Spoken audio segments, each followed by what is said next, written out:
बड़ा हो, वो सभी जो है वो सभी क्षमताएं उसके अंदर में वो विद्यमान होती है। और ये आप देखिए कि अभी इस टाइम में भारत में आप देखिए पूरा आपने राम जन्मभूमि का बात किया। राम जन्मभूमि देखिए कि 500 साल संघर्ष के बाद में हम लोगों का ऐसा जो है नरेंद्र मोदी जी का आने के बाद पूरा देश के अंदर में नहीं पूरा विश्व में, मैं एक समय में अभी हमारा प्रमोद जी कृष्ण जी से बातचीत हो रहा था, मैं आबू धाबी में 2001 में गया। तो जब वहाँ पर बॉर्डर पर गए, वहाँ पर दुबई से गए, तो वहाँ पर बोला कि आपको पूरा कपड़ा उतारना पड़ेंगे, आपको कुर्ता पाजामा पहनना पड़ेगा, ये तिलक भी साफ करना पड़ेगा, ये माला को भी रखना पड़ेगा। और वहाँ पे एक सुना कि कुछ हनुमान चालीसा वगैरह पढ़ रहे थे, 2-3 जो राजस्थान के पार्लियामेंट के लोग थे, उनको वहाँ 20-20 साल का सजा हो गया। आज मोदी जी का आने के बाद ऐसा परिस्थिति हो गया, अबू धाबी में मंदिर बन गया। तो ये हमारे लिए कितना बड़ा एक सौभाग्य है। तो ये अध्यात्म आप देखिए कि पूरा भारत जो है वो कितना जो है अपने आप में संपूर्ण रूप से। और अभी भारत ने हमेशा से जो देखिए कि मोहवासी जीव लोग जीव बुद्ध सनातना, भारत ने हमेशा से कि मानव के वास्तव में क्या कि धर्म का जय हो, अधर्म का नाश हो, प्राणियों में सद्भावना हो, विश्व का कल्याण हो। हमने कभी भी किसी भी व्यक्ति का उत्पीड़न नहीं किया। हमारा कोई भी ऐसा कहीं पर भी ऐसा उदाहरण नहीं मिलता है कि भारत ने विश्व में कहीं पर आक्रमण करके कहीं कब्जा किया, कहीं उसको ऊपर में किसी को जो उत्पीड़न किया। तो भारत हमेशा से बहुत सारी क्षमता है और उसके अंदर में बहुत धैर्य है कि समुद्र के जैसा वो गहरा भी है ना जी, और उसके अंदर गहराइयाँ भी है और वो अपने आप को बहुत सी समस्याओं का वो स्वयं भी समाधान भी वो स्वयं भी कर लेता है। तो आज का भारत में बहुत सारी क्षमताएं में विकसित धीरे धीरे हो रहा है।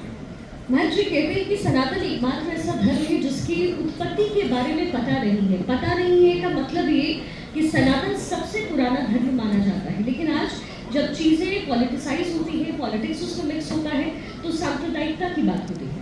आप क्या संदेश देना चाहेंगे? देखिए, आप देखिए कि वास्तविकता में जो इस धर्म के रूप में है वो तो सनातन धर्म ही है।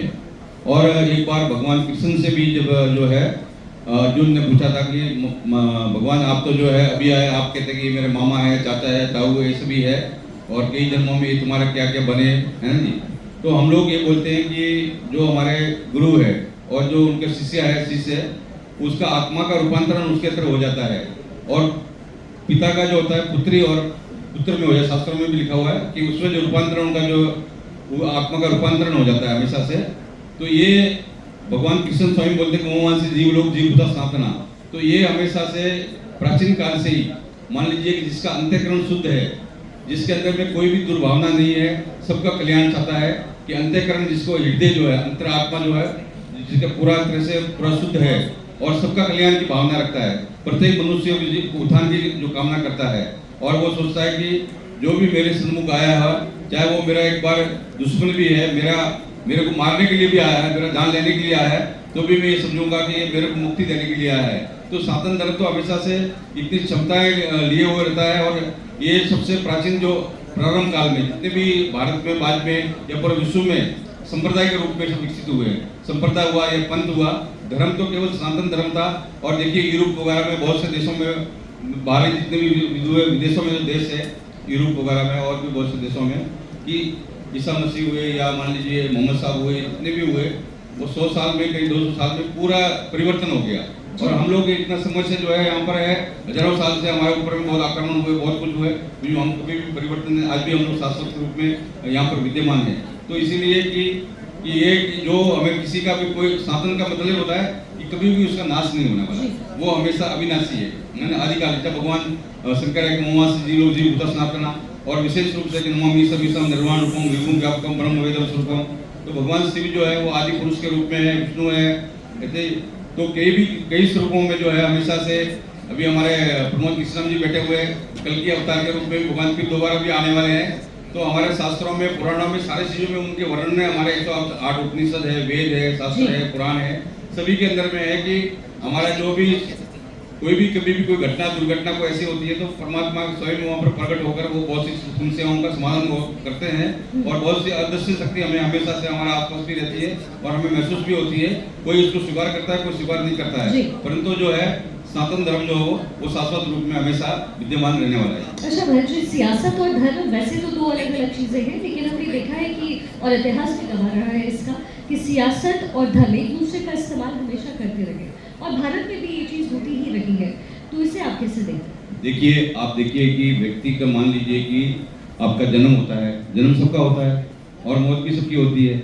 तो मान लीजिए कि जिस व्यक्ति ने जन्म लिया है, जन्म लेने के बाद में उसका जन्म हमारे अंदर में सनातन धर्म में 16 संस्कार होते हैं। तो जन्म लेने के बाद में उसका जो है जन्म संस्कार हम लोग करते हैं, और भी बहुत से संस्कार जो होते हैं जीवन में। तो मान लीजिए कि एक व्यक्ति का कार्य क्षेत्र होता है। कोई आदमी है कि मान लीजिए कि मान लीजिए कि सन्यासी बन गया, मैं अपना धर्म का कार्य कर रहा हूँ। कोई आदमी दुकान कर रहा है, कोई पत्रकारिता करता है, कोई आके राजनीति करता है, अपना जो है उस पॉलिटिक्स में गया, पार्टी बना लिया। तो हम इसको किसी को बुरा नहीं मानते, परंतु आपका जब भी विवाह होगा, शादी होगा, आपको कोई भी आपका नाम रखा जाएगा, और जहाँ तक अंतिम संस्कार होगा वो धर्म के बिना नहीं होगा। जो जिस धर्म से भी जुड़ा हुआ है वो धर्म को कभी वो अलग नहीं कर सकता। तो हमारे जीवन का जो शाश्वत, जो हमारे जीवन का जीने का जो तरीका है, वो धर्म के साथ ही हम जन्म लेते हैं और धर्म के साथ ही मर जाते हैं। तो हमारा शरीर का जो सारे जो ऋण है, हम लोग को बोलते हैं कि देव ऋण है, ऋषि ऋण है, और सभी का ऋण होता है, माँ बाप का ऋण होता है। तो उन ऋण से मुक्त नहीं हो सकते। तो हमारा जो है कि जन्मभूमि का भी ऋण होता है ना जी, उसका भी कुछ कर्ज और फर्ज होता है। तो निश्चित रूप से जो व्यक्ति जिसमें जहाँ भी रहता है, तो वो अपने आप में जो है अपने कार्य को अपने सुचारू रूप से करे। राजनीति कोई बुरा नहीं है, कोई भी नीति से जो है और लोगों को सेवा करने का अवसर होता है। प्राचीन काल में भी देखिए कि प्राचीन काल में जब जातियां बनी होगी, तो मैं सोचता हूँ हमेशा से, तो वो जातियां जो बहुत से लोग बोलते हैं कि भाई जातियां समाप्त करना, तो जाति कभी समाप्त नहीं हो सकती। गीता में लिखा है कि जिसका भी बीज धरती पर पड़ जाता है वो कभी नष्ट नहीं होता है। तो ये मान लीजिए कि ये जातियां जब बनी तो उनके कोई महापुरुष होगा, उन्होंने एक संगठन बनाया होगा। पहले जब कबीले टाइप के होते थे, अलग अलग संगठन बने होंगे, और उनका वो जातियां भाई कि अपने इस जाति से भाई इतना गांव ये बन गए, उतना गांव ये बन गए। तो उसी तरह धीरे धीरे पर बाद में जैसे आए तो कुछ अपना अलग अलग स्वरूप होते गए। तो आज के समय में आगे पार्टी बन गया, कोई संगठन बन गया, कोई ट्रस्ट बन गया। तो ये स्वरूप जो हमेशा तो बदलते रहते हैं। तो व्यवस्था के लिए, तो व्यवस्था के लिए ये भी जरूरी है कि आप स्वरूप को बदलना, व्यवस्था करने के लिए। तो ये लोग जो मैं